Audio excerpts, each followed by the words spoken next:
Allez, on y va. Dav, Vav, Samy, allez, arrête, arrête de connecter tes conduits d'eau au gaz. Après, tu t'étonnes.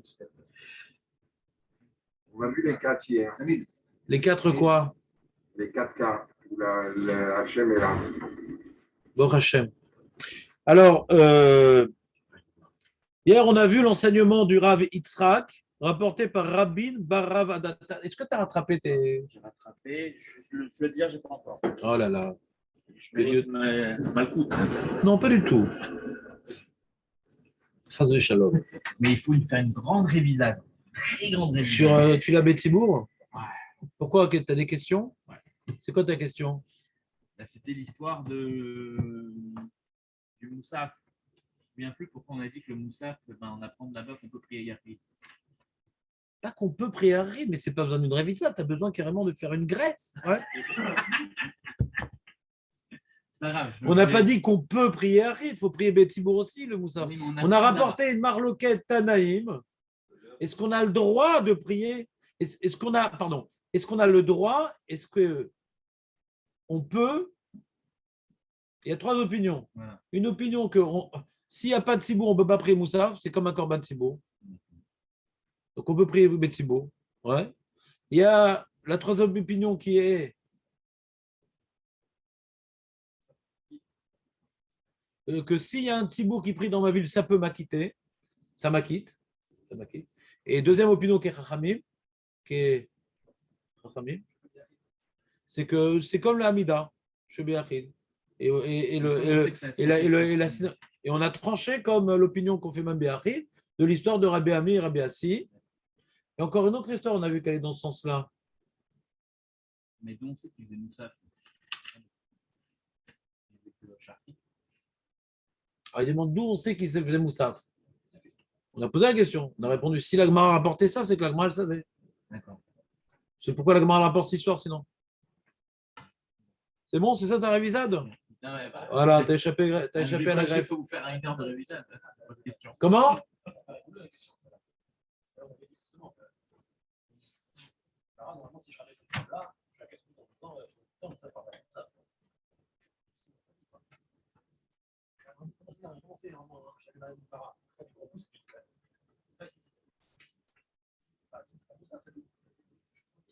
Non, Kadiri, la Gemara, elle pense comme Chachamim. Ouais. Elle rapporte une illustration. Mais avant cette Gemara, déjà, il y avait une opinion qui disait qu'elle a et Chachamim. Avant ça, c'est pas la seule preuve. Si c'était la seule preuve et qu'il y a un Resh Lakish qui s'oppose à un Rabbi Yochanan ou un Abaye qui s'oppose à un Rava, il serait battu jusqu'au bout. Mais là, Gemara, après qu'elle ait rapporté que la et Chachamim, alors elle illustre par une histoire, ouais, que d'après elle, cette histoire-là, elle savait que c'était le Moussaf.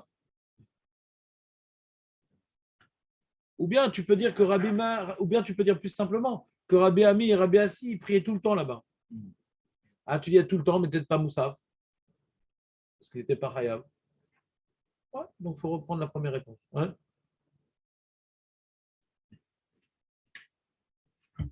Pas la seule preuve, c'est une illustration. Razak, on peut continuer? Ah, on continue.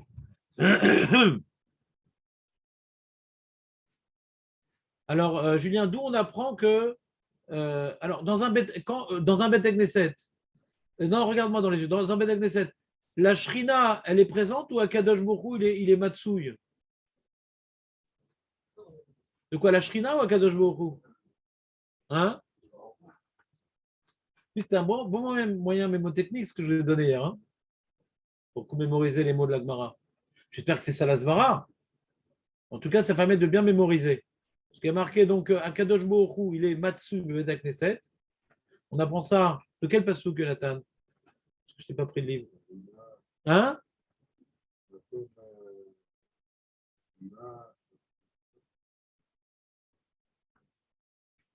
Elohim? Nitzav? Badad Kel, très bien. Et le même Rav, il nous enseigne que Asara Shemit Palelim. Donc on a une preuve pour le Rav chez Feinstein. Pas de fila be Asara. Il a Asara Shemit Palelim. Pour que tu aies la Shrina, il faut que tu aies 10 personnes qui prient. Pas 6 et 4 qui font les pions. Ouais? Donc Asara Shemit Palelim. Shrina. Non. Je regarde si c'est la matzah. Shrina. Shrina. Imaem. Imaem. Si tu veux, tu peux le dire, mais ce n'est pas notre main. D'accord? Elle est avec eux. D'accord? Très, très bien. Et donc, de ce dikdouk Leshoni, ouais, on a fait un dikdouk entre Akadosh Baruch Hu Matsui et Shrina Imaem, on a voulu prouver la lacha du premier Gadim. Tu te rappelles, Marco, pourquoi j'ai fait ce dikdouk-là? Pour faire une halacha. Ça dit quelque chose ou déjà c'était hier? J'ai posé la question suivante. Si tu as un dilemme cornélien, est-ce que tu as prié seul à la synagogue? Ou bien non, là dans le parc, il y a un minyan. Qu'est-ce qui est mieux de prier dans la synagogue tout seul ou de Tzibour dans pas la synagogue? Hein? Il n'y a pas de Shulchan Aruch comme ça. Je te garantis. Il n'y a pas de Shulchan Aruch comme ça parce que le Mishkenot Yaakov, il dit que c'est mieux de prier à la synagogue seul qu'en Tzibour. Donc c'est Marguerite Acharonim. Mais Mishtamora, il rapporte le Prégadim. C'est plus important. La Tfila Betzibour. Alors, je vous ai donné la Zvara, pourquoi c'est bien dangereux? Parce que la force de la Beth Knesset, c'est Makom chez Tzibour. Il dit le Rabbi Yonah, c'est Makom chez Tzibour Mitpal et Limbo. Comme en général, le Tzibour est pris là-bas, donc il y a une doucha particulière, dit le Rabbi Yonah. Ouais. Alors, donc, si c'est ça la force du Beth Knesset, donc Tzibour, c'est le Shoresh. Mais là, j'étais médaillé de la Gemara, d'après le chat que je vous ai proposé. On voit qu'il y a la Shrina avec le Tzibour et juste Akadosh Baruch Hu Matsui, quand on a Beth Knesset. Donc, ça semble nous présenter la synagogue comme étant supérieure, le Tzibour comme étant supérieur à la synagogue. C'est bon? Mais si tu as deux Tzibour, un qui prie à la synagogue et un qui prie dans le parc, tu vas où, toi? Voilà. Tout seul ou avec le Tzibour? Avec le Tzibour. Avec le Tzibour. C'est quoi la mala la plus grande? Ah ouais? Non? Ah ouais. Tu peux, tu as le droit, c'est dans le contrat. Alors hier, j'ai proposé, vous n'êtes pas obligé d'être d'accord, vous n'êtes pas obligé de partager mon opinion, mais en tout cas, tu la vois passe, que nous, on a expliqué Shrina, c'est une notion de proximité. Même Léon, il a dit qu'il a une Shrina. Ouais? C'est une proximité. Ouais? Alors qu'Akadosh Baruch Hu, c'est le saint. Le saint, béni soit-il. Bien qu'il est saint, il est quand même béni soit-il. C'est une réalité qui est loin de nous, quelque part. Ouais. D'ailleurs, moi, une fois, je vous avais fait remarquer, il y a très longtemps, hein, je ne peux pas vous en tenir rigueur, ouais, que le terme Akadosh Baruch Hu, c'est un terme. Je ne sais pas, non, j'ai pas de preuve. Non. Non, j'avais dit sur Hamakom, Baruch Hamakom. Makom, c'est quand on parle en galoute, on parle de Baruch Hamakom. Ouais. Akadosh Baruch Hu, il faut que je fasse une recherche à quel endroit il a été cité la première fois. Ouais. Mais je dis, ça fait référence à la Gdusha. Et Kadosh, Kadosh, Kadosh, Kadosh, et Baruch Hashem. Ouais. Ok, Kadosh, Baruch Hu. Ouais. Très bien, on continue. On continue. Et après, la Gemara nous dit que même trois personnes qui se soient pour un trois dayanim, aussi la Shrina, elle est avec eux. Deux personnes qui étudient la Torah, la Shrina, elle est avec eux. À chaque fois, on parle de Shrina, Julien, t'as vu ou pas? Et que dans le premier, c'est quand même pas hasardeux, hein, cette histoire-là. C'est marrant quand même. Et après, à marquer, sur ça, on s'est arrêté hier, que Chachav Adam la sot mitzvah venenas velo asa ma'ala ma'ale ala vakatouf kelu asa. Alors là, Aurel nous a dit un truc incompréhensible. Aurel hier, il nous a dit un truc qu'il comprenait très bien cette Gemara. C'est incompréhensible comment il comprend cette Gemara. Comment comprendre, ouais, que comme maintenant je devais partir pour être un médecin sans frontières, ouais, en Ukraine, et que sauf je voulais et tout, j'ai tout préparé, mon scalpel, ma compresse, mon stéthoscope, j'étais tout prêt comme il fallait. Et en fin de compte, l'avion Il s'est fait descendre. Donc, je n'ai pas pu y aller. On dit, c'est comme si tu étais là-bas. J'ai dit, bah, putain, c'est comme si j'étais là-bas. Ah, putain. Bah, putain, c'est comme si j'étais là-bas. Quand on fait une mitzvah, quand on fait une mitzvah, David, ouais, ça nous élève. La mitzvah, ça nous transforme ou pas? On ne dit pas des termes qui te dépassent. Ouais. Quand on fait une mitzvah, ça change quelque chose dans l'homme ou c'est stam? C'est pour faire avancer le public. Ça nous change donc quand on fait une mitzvah, non? On se rapproche. Ouais, si tu veux. Et de quoi? Tu ressens comme ça les choses? Oh là là. C'est pas des camels que tu fumes. En tout cas, donc quand on fait une mitzvah, normalement, ça a un impact sur l'homme, la mitzvah qu'on fait. On n'est plus le même après. Ma pitom, parce que j'ai voulu faire une mitzvah, je vais bénéficier de l'impact de la mitzvah. Tu comprends? Par exemple, quelqu'un, il va s'occuper, il va faire kivud abaim. Ouais, ses parents, ils sont âgés, il va être avec eux, il va leur donner à manger, âgé médecin, etc. Il va travailler sa patience, il va travailler, ouais, comment dirais-je, sa générosité, sa miséricorde. Ouais, il va mettre en place en lui un certain nombre de qualités humaines et il va être bonifié par cette mitzvah. C'est plus le même après l'histoire. On est d'accord? Alors, il a voulu aller chez ses parents, il a eu un empêchement. Quoi, c'est comme si. Ma pitom, c'est lui. Comment tu peux dire c'est comme si qu'il avait la mitzvah? Et je vous ai rapporté pour illustrer cette affirmation d'une logique implacable, parce que ce que je suis en train de vous dire, c'est d'une logique implacable, mais il y a un Yerushalmi qui le dit. Yerushalmi, tu te rappelles la phrase ou pas, Julien? Il ne faut pas l'oublier, cette phrase. Il dit Unsa keman de lo avid d'ami. Honnête, quand je suis honnête, on vient maintenant considérer que je n'ai pas fait la chose. Aval keman David lo amrinan. On ne dit pas, quand j'ai un honnête, c'est comme si que j'ai fait. Non. Quelqu'un maintenant, on m'a poussé contre un interrupteur. D'accord? Alors on dit, comme je suis honnête, c'est comme si que je n'ai pas allumé l'interrupteur. C'est comme si que je n'ai pas allumé l'interrupteur.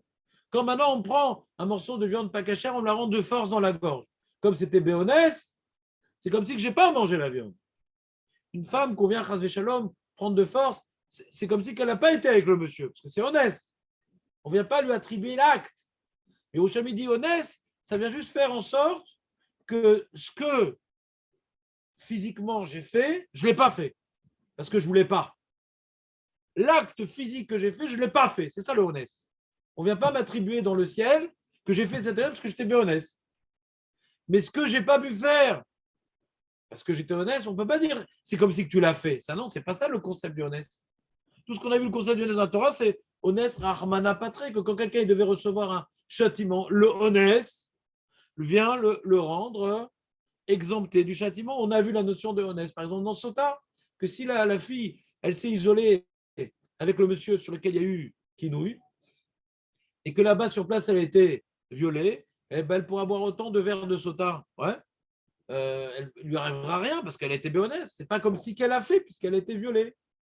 Mais de dire que je n'ai pas pu faire, c'est comme si que j'ai fait. Rocham me dit En kazé davar. En kazé davar. Alors qu'est-ce qu'elle nous dit, Agmara? D'où elle Julien, qu'est-ce qui se passe? Ah, sa fille, en batiscaf, qu'est-ce qui se passe? C'est bon, ça s'est réglé ou pas le problème? Ouais, elle prépare la salade pour Shabbat, des trucs, vous évitez votre boraire. T'aurais aimé? Bon. Moi aussi. Donc, relisons la Gemara si tu veux bien. Jonathan. Azni de Berou, Iré Hachem. La Gemara apporte un pasouk. On est dans les petites lignes. 1, 2, 3, 4, 5. Fiv. On est fiv avant la fin des petites lignes. Tu vois pas le fiv? Azni de Berou, Iré Hachem. Les craignants Dieu. Ishel Réou. Là, on apprend que deux personnes qui étudient la Shrinelle avec eux. Hachem, Hachem, il écoute qu'on étudie tous les deux, Nissim. Hachem, il écoute. Mais à la fin du pasouk, c'est sur ça que la Gemara pose la question. Je vous relis tout le pasouk si vous voulez bien. Tu veux bien que je te relis sous le pasouk? Sur le côté, vous avez le pasouk, normalement, officiellement. Az nidberu. Ire Hashem, ish et reu. Vayakshev Hashem, vaishma, vaikatev sefer zikaron, lefanav. Hashem, il écoute ce qu'on dit, tout ça, il écrit un sefer, en souvenir de ce qu'on dit. Les ire Hashem, pour ceux qui le craignent, ou les choshve shemo. Alors, comment on dirait Al-Pipchatr? C'est quoi choshve shemo, Julien? Ceux qui, pour qui le nom d'Hachem est chachouv, quoi. C'est une sorte de synonyme avec Iré Hachem. Ouais, Al-Pipchat. Et la Gemara, elle en fait une dracha. Il a voulu maintenant, David, se rapprocher du nom divin. Ah, Roshvé Shemo. On voit ici une notion de marshava. Et de là, la Gemara, elle veut déduire de. Bon, c'est-à-dire, encore une fois, il n'y a pas une preuve du verset, c'est-à-dire ce qu'on appelle une asmarta. La Gemara, elle a une certaine compréhension philosophique de la chose, et elle a trouvé dans ce verset ce qu'on appelle une asmarta, un appui textuel. Mais ce n'est pas le verset qui nous amène à penser une chose pareille. Ouais. C'est que les Kharamim, ils ont pensé une chose pareille. Que quand j'ai voulu faire une mitzvah et que j'ai eu un empêchement, Jonathan.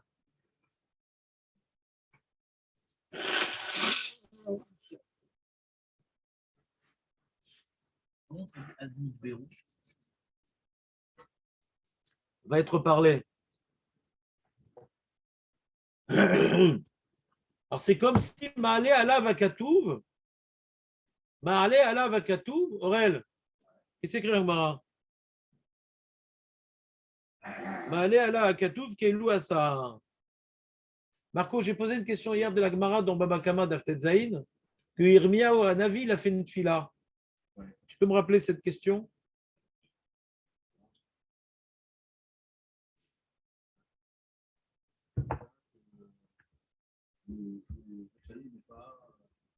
Que les Réchaïm de la ville de Anatote, qu'est-ce qui leur arrive? Qu'est-ce qui arrive? Explique-moi, dis-moi. Que même quand ils vont donner la Zdaka, que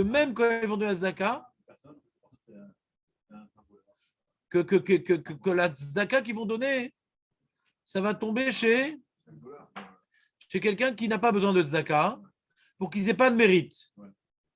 Alors sur ça, le Rav Elchanan Vassalman, il demande c'est quoi cette histoire, pas de mérite. Mais eux, ils ont voulu faire la Zdaka.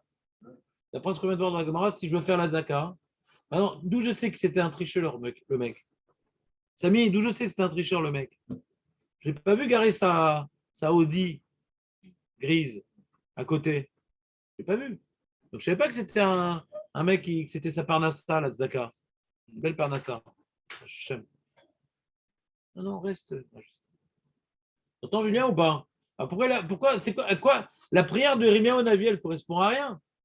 Il prie Hachem, pas de leur enlever le mérite de la Zdaka, c'est pas ça qu'il prie. Il prie pas Hachem d'enlever le mérite de la Zdaka. Il prie que même quand ces Réchaïm vont faire Zdaka, que les pauvres à qui ils donnent ne soient pas pauvres pour qu'ils n'aient pas le mérite de la mitzvah. Il demande, mais le Rav Elchanan Vassamad, donc Kovert et Harot, il dit, mais je ne comprends pas quel rapport. Si maintenant ils ont voulu donner à Zdaka, même qu'en fin de compte, ce n'était pas des pauvres, mais il y a marqué dans la Gemara que Keilou Asa, c'est comme ce qu'ils l'ont fait. Quand tu donnes la Zdaka, David, les gens ils frappent à la porte. Ouais. Eh bien, et que ce n'était pas des pauvres, tu as le mérite de la Zdaka? La Gemara dans Bakama semble dire que non. La Gemara dans Bakama semble. Donc ça a l'air d'être en contradiction avec notre Gemara.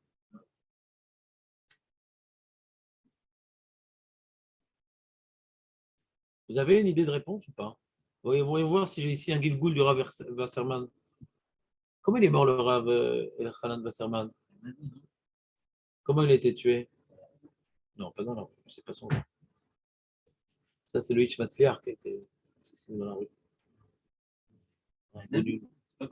Par un nazi, ouais. Par les nazis. Il était aux États-Unis pour des raisons de trauma, etc. Et quand ça a éclaté il a voulu, il est retourné pour être ex-Yeshiva et il a été pendu par les nazis. Et toute la nuit avant l'exécution, il a étudié avec ses talmidim à la Chod Kiddush Hashem. La kavana qu'il faut avoir, les stérodes avec Maron. Hein? Un tzaddik. C'était le talmid du Chafetz Chaim, c'était C'était le Rav Fremkeski de l'époque. Et c'est pas un Rav, c'était le Gadolador, le Rav Fremkeski. Ouais. Dans la Shkuna où j'habite, s'appelle Ramat El Hanan dans son nom. Et lui, c'était pas uniquement un tzaddik, c'était pas uniquement un Gadolador, c'était un Bal Ioun. Ouais. Il nous a donné beaucoup de jolis svarot dans la Gemara. Ouais. Il a écrit Kobet Seharot, ouais. Il a écrit Kobet Shiurim. Tu as dû entendre ce terme Kobet Shiurim, Julien, si vous faites un peu Babakama, c'est Kobet Shiurim. Hein? Qui l'a ramené? Ah, Kobet Shiurim, il donne une vision synthétique des choses profondes. Ouais, c'est un gaon. Un gaon. Et là, il a posé la question. Il a posé la question. Il y a une contradiction entre ces deux Gemara. Voyons voir si j'ai ici le Gilgoul. Ouais. Du Rav Elchanan Wasserman. Julien, tu veux tenter ou pas? Ah, Nissim. Après la greffe, il y a des trucs qui se passent quand même. Marco. Aurel. Lance-toi, Aurel, on ne sait jamais. La question. Pourquoi il est revenu en Allemagne pour se faire pendre? C'est pas ça la question. Je pose la question. La question, c'est, on voit dans notre Gemara un truc qui est incroyable à comprendre, que toi tu comprends, que quelqu'un il a voulu faire une mitzvah, il n'a pas pu la faire. Et ben on lui dit c'est comme si qu'il l'a fait. Et on voit une Gemara dans Baba Kama qui dit exactement l'inverse. Qui dit exactement l'inverse, que il a prié qu'il tombe sur des faux pauvres. Mais ça change quoi des faux pauvres? Il a donné son argent pour donner un pauvre, donc il doit avoir le mérite de la mitzvah normalement. Kelou Asa. Il dit non, il a prié Sermia pour pas qu'ils aient de salaire. Oui. Là aussi, ouais.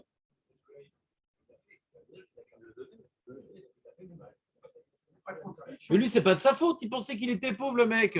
C'est encore pire. Si tu as donné la tzedaka, c'est pire encore.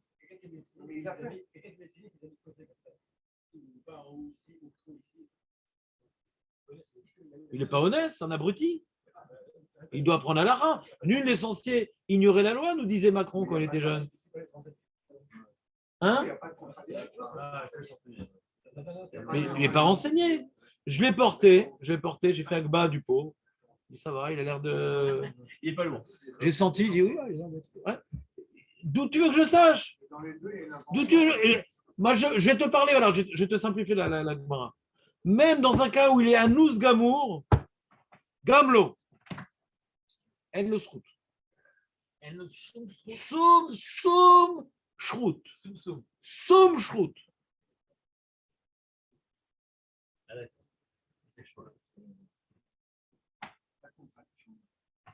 Il n'y a pas de contradiction après la réponse. Il y a l'intention, il y a une bonne intention. Et pourquoi il n'a pas de mérite alors s'il a une bonne intention? Zéro mérite. C'est ça que tu n'as pas chopé. C'est que là-bas, il y a marqué que même qu'il a la bonne intention de donner un pauvre, voilà, il n'a pas de mérite. Il n'a pas de mérite. Et le salaire, il n'a pas de salaire. Le pauvre lui fait un salaire comme ça, et bien il n'a pas de salaire de donner à ce sale air. Dans la Torah, il n'y a pas marqué que. Non, oublie Zdaka, ça tombe. On a vu aussi. Hein? Mais comment tu veux que je sache? Comment tu veux que je sache? Je ne donne plus à plus personne. Et là, il y a une marade dans Baba Batra, par contre, on a évolué. On était dans Baba Batra, on est arrivé à Baba Batra. Excusez-moi pour le métier, que personne ne se vexe. Dans Baba Batra, il y a marqué ouais, c'est l'Arzik Tova, la Ramaïm. Il faut dire merci aux Ramaïm, aux mecs qui se font passer pour des pauvres. Parce que, pourquoi il faut les remercier? Ça me permet de faire la mitzvah, non? Non, c'est que des fois, je ne donne pas Zdaka. C'est très grave de ne pas donner Zdaka à un pauvre. C'est très, très grave. Hachem peut nous tuer, Radé Shalom. Il y a des grosses punitions pour qu'on ne donne pas la Zdaka à un vrai pauvre. Mais comme il y a des faux pauvres, alors j'ai un alibi. C'est l'Arzik Tova, la Ramaïm. Donc c'est une réalité qu'il y a des faux pauvres. Donc je peux ne pas donner. Et c'est une réalité que je ne sais pas. Et c'est une réalité que je ne sais pas qui est vrai pauvre. On voit déjà dans la Gemara. Il y avait déjà des professionnels de la pauvreté. Avant l'invention de la Sécu. Ouais.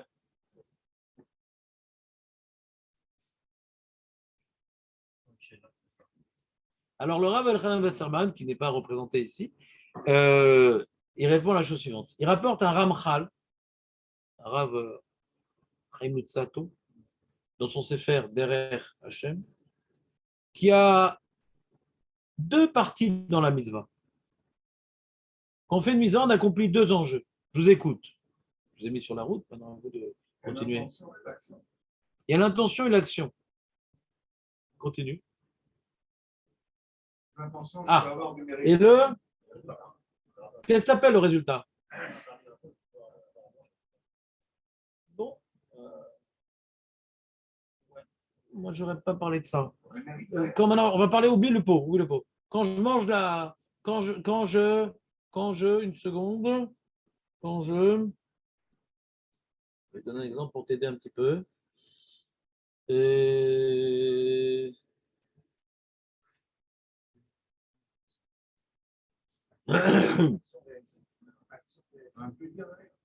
Quand maintenant je vais maintenant à la tfila, je vais prier.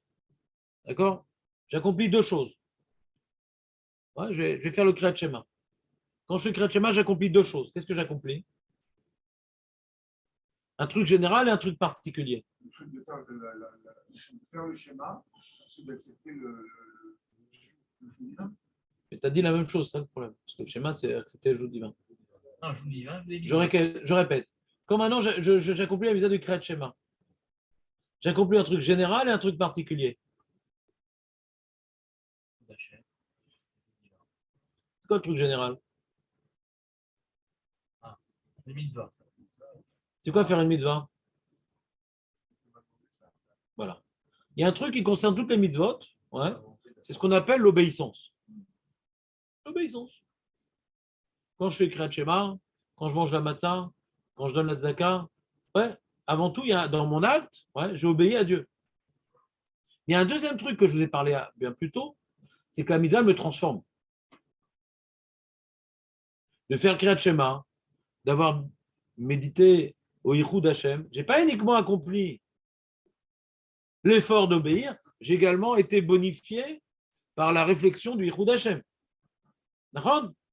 J'ai d'une part obéi, ce qui est quelque chose de très général à chaque mitzvah, mais dans le Kriyat Shema, j'ai bénéficié, Hashem ou Echad, il faut l'aimer, nanana, que si j'ai un honnête, quelqu'un maintenant il est dans un endroit où il ne peut pas dire le Kriyat Shema, ouais, et il voulait faire le Kriyat Shema, on peut lui donner le mérite comme si qu'il a obéi, parce qu'il voulait obéir, mais ce n'était pas dans ses mains.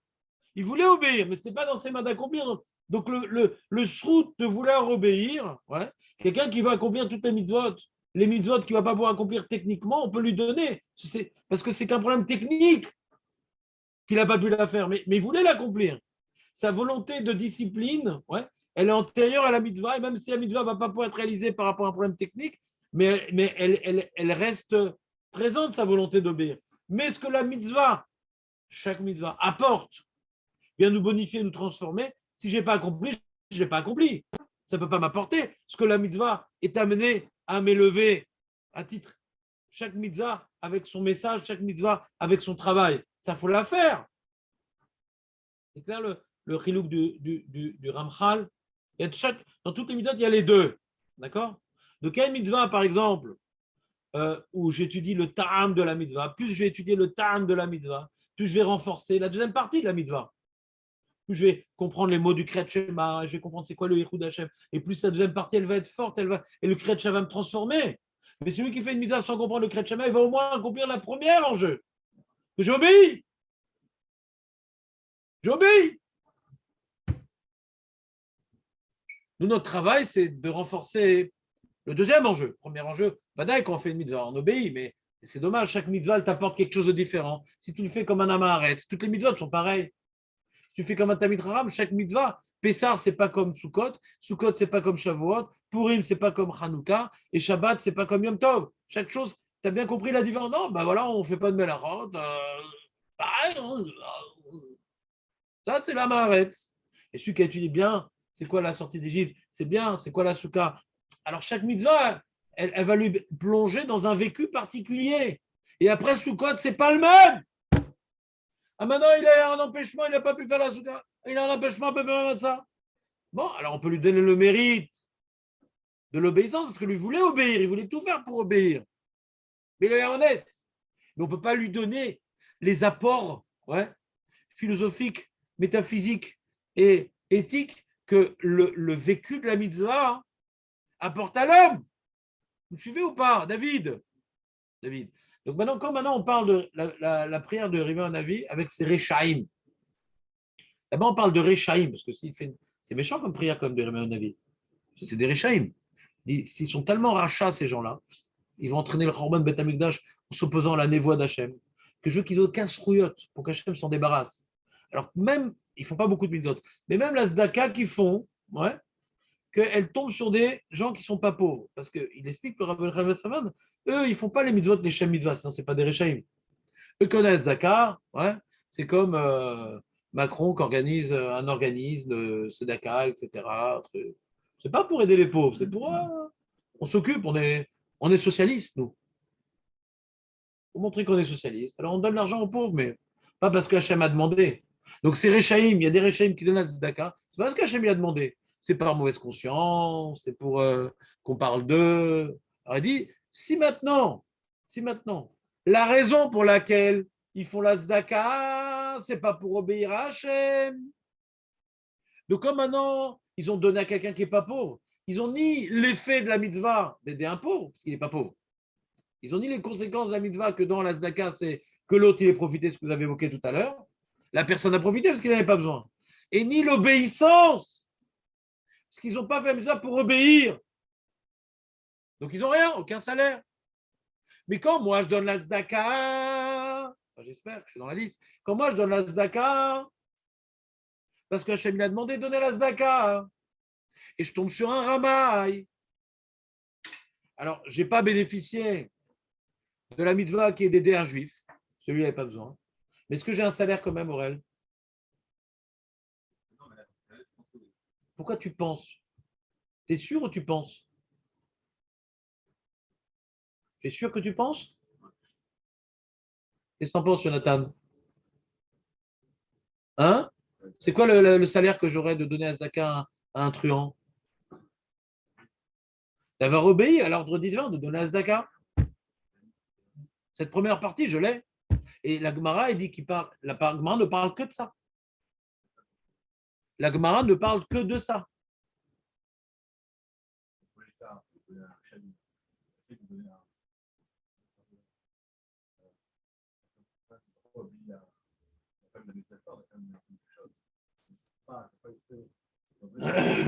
Il dit Kedelit Paer. Il y avait France Dimanche qui passait avec son photographe là-bas. Il y a des gens qui font des actes comme ça. Ah bah oui, attends. Il est en train de donner argent aux pauvres. Et il se retourne, personne ne m'a vu. Il dit, tiens, reviens dans un quart d'heure. La route est vide.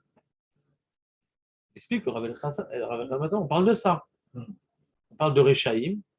On ne parle pas de Bénonim. Des fois, on parle de Rechaïm là-bas.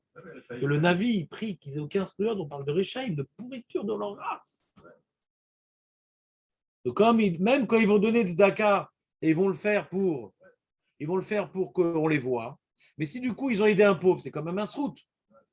Même que c'est l'olishma, les gars, mais c'est quand même un srout, ils ont aidé un pauvre.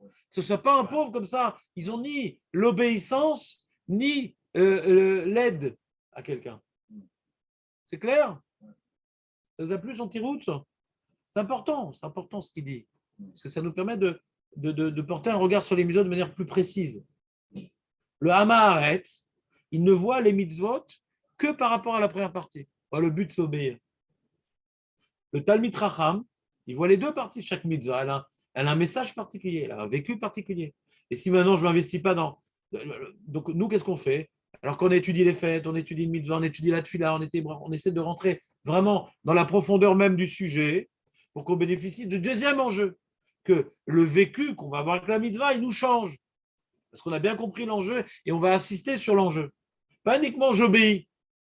Je suis guide, j'obéis. C'est important la première partie. C'est important. C'est important la première partie. De faire par l'obéissance. Même quand je n'ai pas compris la mitzvah, je vais la faire quand même juste pour obéir.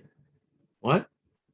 Et même quand je n'ai pas compris la mitzvah, il y a quand même un effet sur moi indirect.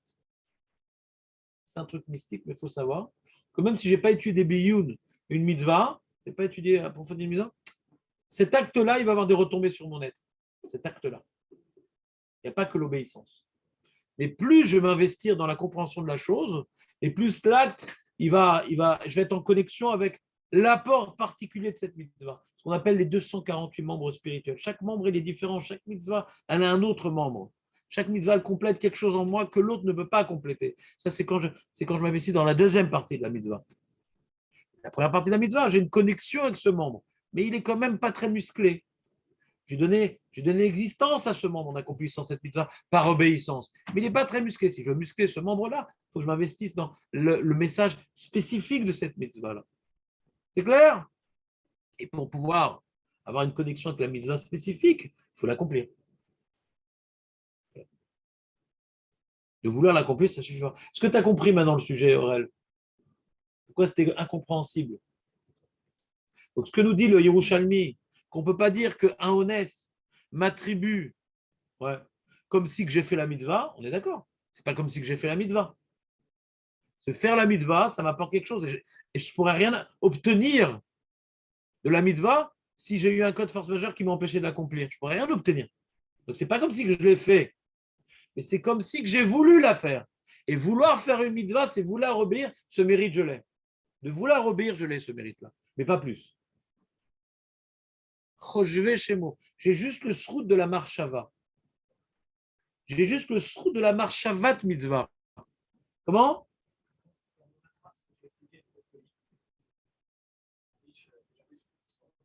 Des truands. On donne.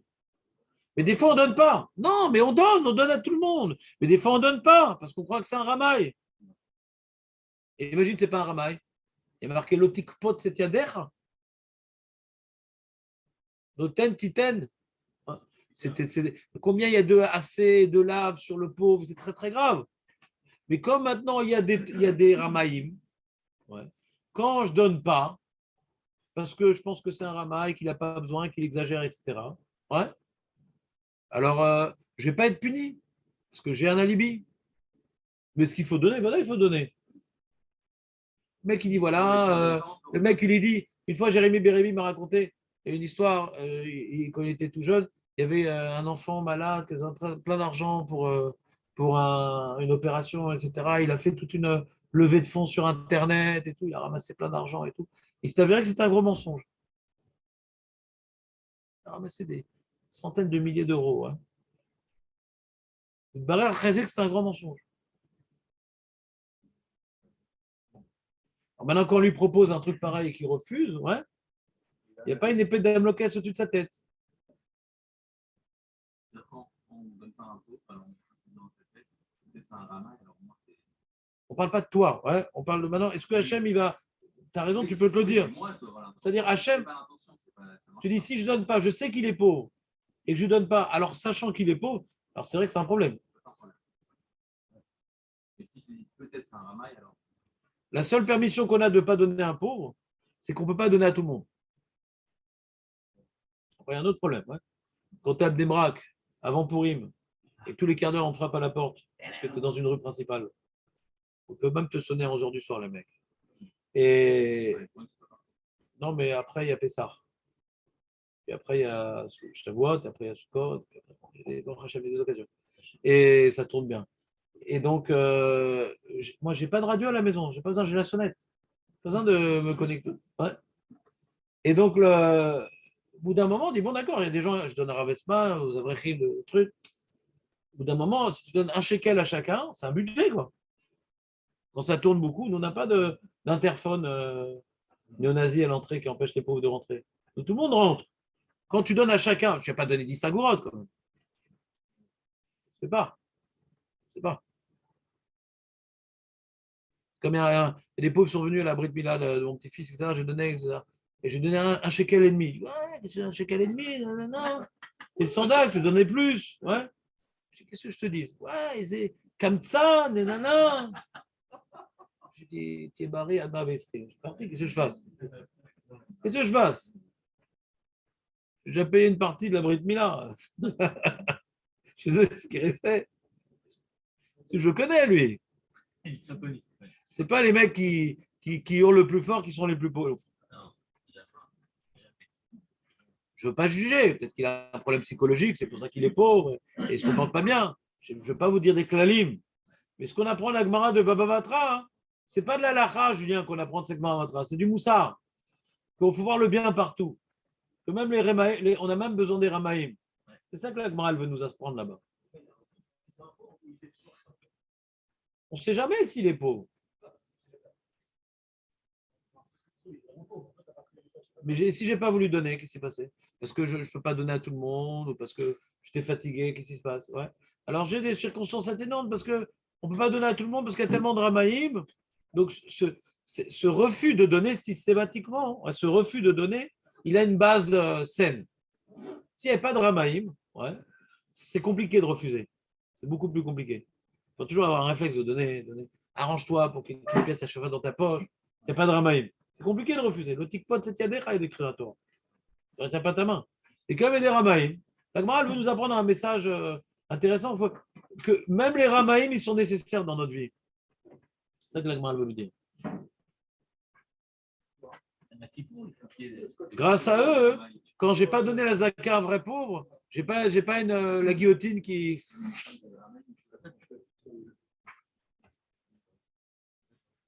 David. C'est bon, les amis? Quoi? Demain, c'est une heure plus tôt?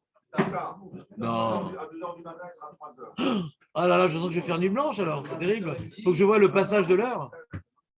L'heure qui stagne, quelle angoisse. À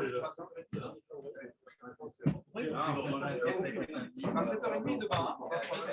Je sais pas, moi je regarde, mon téléphone, il est connecté au réseau, je regarde ce qui est sur mon téléphone. C'était intéressant d'ici ou pas? C'était un yesod? Je suis obligé de reprendre ma caméra. Comment tu dis?